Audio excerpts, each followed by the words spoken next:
Okay, so you can now see we're powered up. We've got green lights on both the RXs showing that they're powered via the X10, and you can see I'm running a servo test program. So every 15 seconds those servos move.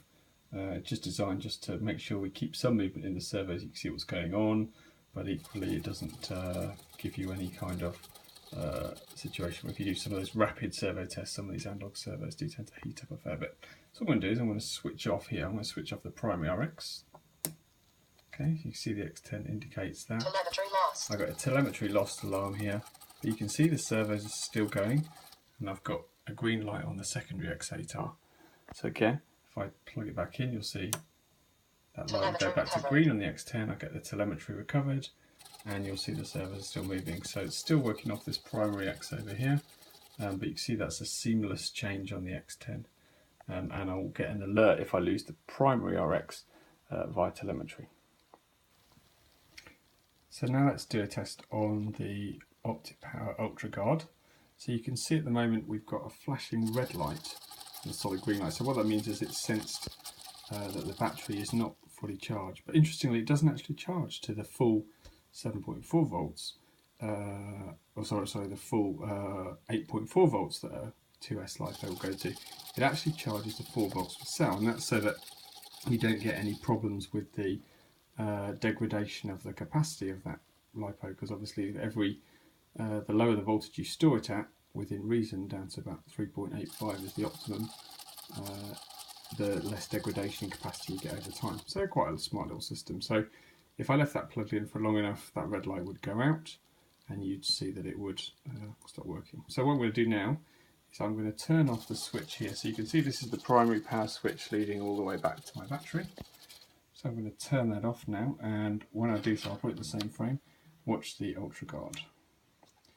So you can see that red light goes solid. Unfortunately, I timed it slightly badly. Oh, there we are. But you can see it seamlessly took over. What I'll try and do now, I'll switch it back on here, and I'll wait till those servos are moving, and then I will turn off the primary power, and you'll see that it'll take over seamlessly. There we go.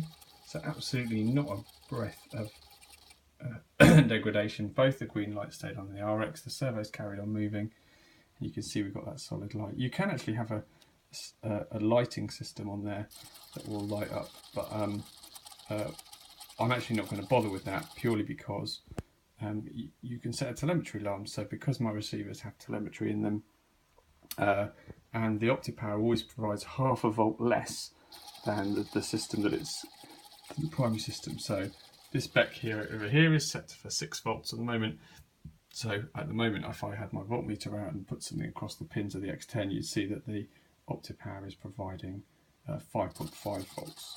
So simple to set a telemetry alarm. So again, I'll get the alarm off that. So that's the end of the test. I think the only weakness of this system that I've realised at the moment is that if I lose the secondary RX over here, I won't actually learn about it by telemetry.